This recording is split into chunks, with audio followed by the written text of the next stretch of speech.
광주 전남권 뉴스입니다. 우리 현대사의 아픔 중 하나인 여수 순천 11구 사건이 일어난 지 74년이 지났습니다.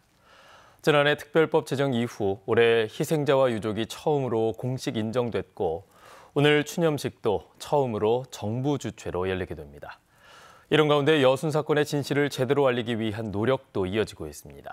이송각 기자의 보도입니다. 창작 오페라 1948 침묵은 여순 사건에서 살아남은 자들의 이야기입니다. 70여 년 동안 아픔과 고통 속에서도 침묵을 강요받았던 또 하나의 아픈 역사입니다.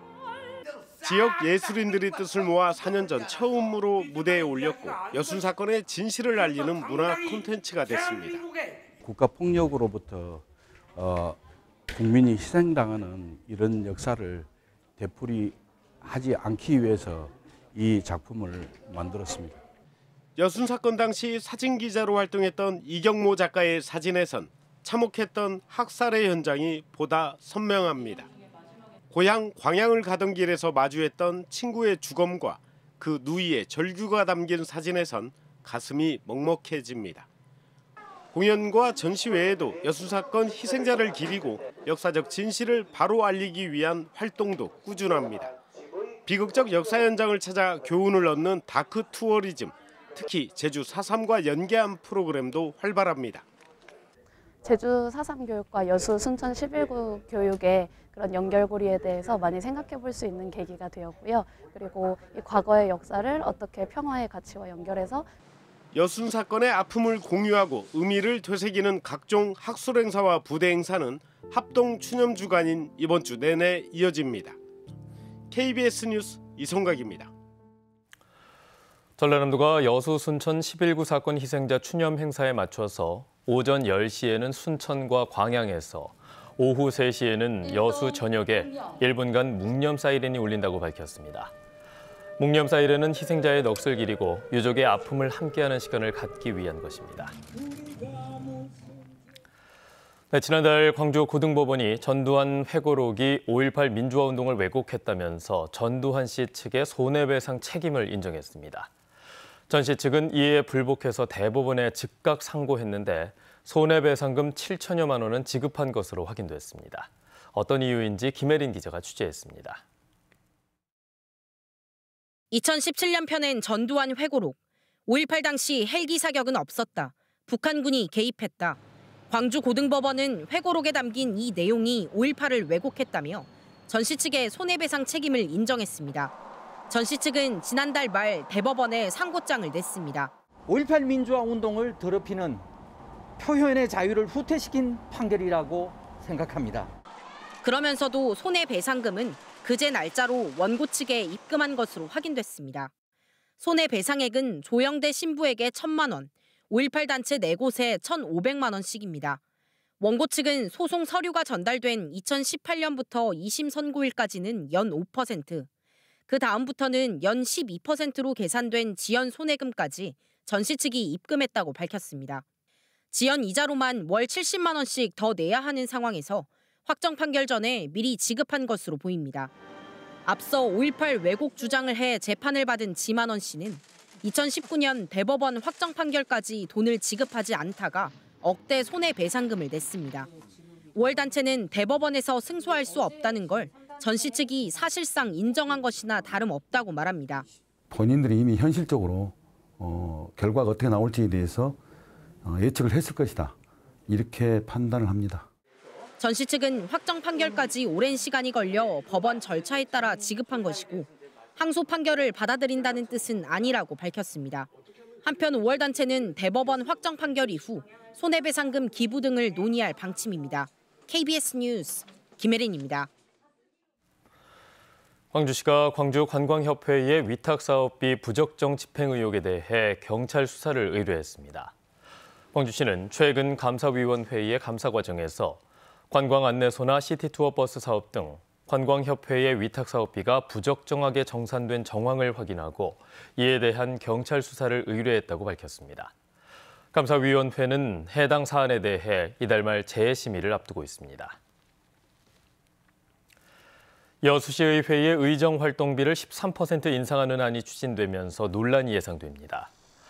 여수시 의정비 심의위원회는 의원 의정비를 기존 3,745만 원에서 13% 올린 4,070만 원으로 잠정 결정하고 오는 27일 주민 의견 청취를 위한 공청회를 열 계획입니다.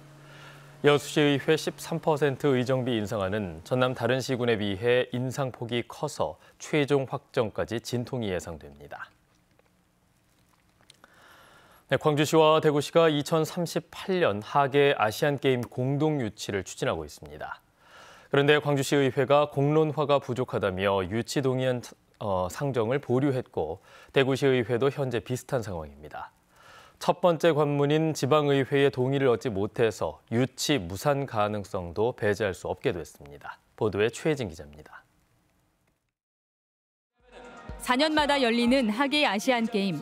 45개 국가에서 선수단 만여 명이 참가하는 국제 스포츠 행사입니다. 우리나라는 2014년 인천, 2002년 부산 등에서 열렸습니다. 광주시와 대구시가 지난해부터 2038년 하계 아시안게임 공동 유치를 추진하고 있지만 난관에 부딪혔습니다. 법적 절차인 지방의회 동의를 얻지 못하고 있기 때문입니다. 대구시의회는 상임위원회 단계에서 안건을 보류했고 광주시의회는 본회의 상정이 보류됐습니다. 유치 타당성에 대한 충분한 공론화와 소통이 부족하고 재정 부담도 크다는 겁니다.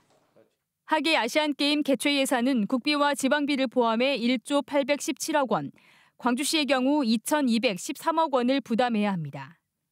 국내 일정을 핑계로 떠밀리듯 의회에 동의안 처리를 요구하는 것은 의회를 거수기로 만드는 것입니다. 광주시회는 광주와 대구가 여론조사와 합동 공청회 등을 진행할 것을 요구했고 시민사회단체도 공론화가 우선이라고 지적합니다. 유치하는 과정에서 어떤 장단점이 있는가를 시민이 충분히 인지할 수 있게 정보가 제공되면서 진행되는 게 아니잖아요. 양 시의 목표대로 2024년에 아시안게임 유치 신청서를 내려면 지방의회 동의를 거쳐 관련 법상 올해 안에 대한체육회와 문화체육관광부를 거쳐 내년 기재부 심의까지 통과해야 합니다. 이런 절차를 고려할 때 올해 문체부에 개최 계획서를 내는 건 쉽지 않습니다. 법적으로 정해져 있는 기간이 있기 때문에 시의회 동의안을 요청드린 거고요. 소통이 부족하다라고 하는 그 지적의 말씀과 관련해서는 공식적으로 유감을 표명하는 바입니다. 달빛 동맹 차원의 아시안게임 유치가 무산될 위기에 놓였습니다. KBS 뉴스 최진입니다. 지난 천일염이 소비자들의 생활 방식 변화에 맞춰서 10kg 단위의 소포장으로 판매됩니다.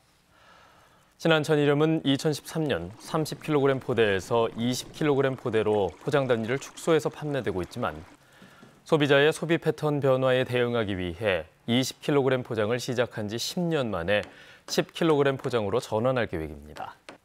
신안군은 이에 따라 10kg 포장 정착 지원은 물론 천일염 포장재 박스화 등에 선제적으로 대응할 방침입니다. 2022 순천아시아 산악자전거 챔피언십이 어제 순천만 생태문화교육원에서 개막식을 갖고 닷새간의 일정에 들어갔습니다. 이번 대회는 17개국에서 250명의 선수가 참여하는 등 연인원 2,000명 규모로 치러집니다.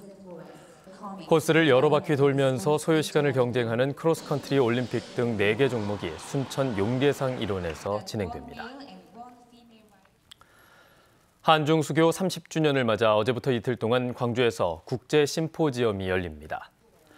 이번 심포지엄에서는 한중 지방정부의 경제협력 변화와 문화 교류, 기후위기 대응을 위한 지방정부의 역할 등을 논의할 예정입니다. 또 개막식을 비롯해 합창단 공연과 중국 전통악기 연주 등 다양한 부대 행사도 이어집니다. 광주 동구 용산지구의 용산초등학교 졸업생들이 남구의 중학교로도 진학할 수 있게 됐습니다. 광주시의회는 광주시교육청이 제출한 중학교 학교군 일부 개정 고시안을 가결했습니다. 고시안은 광주 지역 1학교군인 동구 용산초 학생들이 남구 봉선동이나 주월동 등 2학교군으로도 배정받을 수 있도록 개정한 내용을 담고 있습니다. 이번 고시안은 내년도 중학교 배정부터 적용됩니다. 동서남북 방위를 나타내는 광주시의 자치구 명칭이 일제식 방법이라며 지역 특성을 담은 이름으로 변경해야 한다는 주장이 나왔습니다. 어제 광주시가 개최한 자치구 명칭 변경 토론회에서 민현정 광주전남연구원 책임연구원은 기존 방위 개념의 자치구 명칭이 지역의 고유성을 나타내지 못한다면서 지역 명칭위원회를 구성해야 한다고 촉구했습니다. 민 연구위원은 또 광주시가 시민들의 의견 수렴을 위한 여론조사도 해야 한다고 강조했습니다.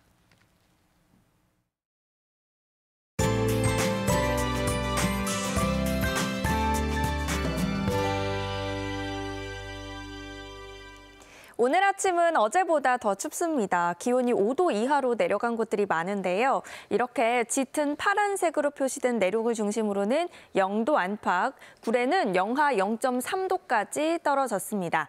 모레까지 기온이 크게 내려간 일부 내륙 지역은 서리가 내리거나 얼음이 얼 수도 있겠습니다. 때이른 추위가 찾아왔지만 다행히도 주 후반으로 갈수록 점차 누그러지겠습니다. 오늘 낮 기온 18도까지 오르면서 어제보다 3도가량 높겠고요. 내일 낮부터는 예년 이맘때 평년 기온을 회복하겠습니다. 오늘 하늘은 대체로 맑겠고요. 당분간 맑은 날씨가 이어지면서 대기가 차차 건조해지겠습니다. 불씨 관리 잘 하셔야겠습니다. 지역별 기온 자세하게 살펴보겠습니다. 아침 기온, 화순이 0도 등으로 1에서 5도가량 어제보다 낮은 기온 보이고 있고요. 한낮 기온은 16도에서 18도 사이 보이겠습니다. 여수의 낮 최고 기온 18도, 광양 19도로 어제보다는 1, 2도가량 높겠지만 여전히 예년 이맘때보다 쌀쌀하겠습니다. 목포의 낮 최고 기온 17도, 강진과 해남, 완도 18도까지 오르겠고요. 신안을 비롯한 도서 지역은 16도에 머물겠습니다. 바다의 물결은 전해상에서 비교적 잔잔하겠습니다. 내일 낮부터는 평년 기온을 회복하지만 여전히 일교차가 10도 안팎으로 크게 벌어지니까요. 감기 조심하셔야겠습니다. 날씨였습니다. 뉴스를 마칩니다. 여러분 고맙습니다.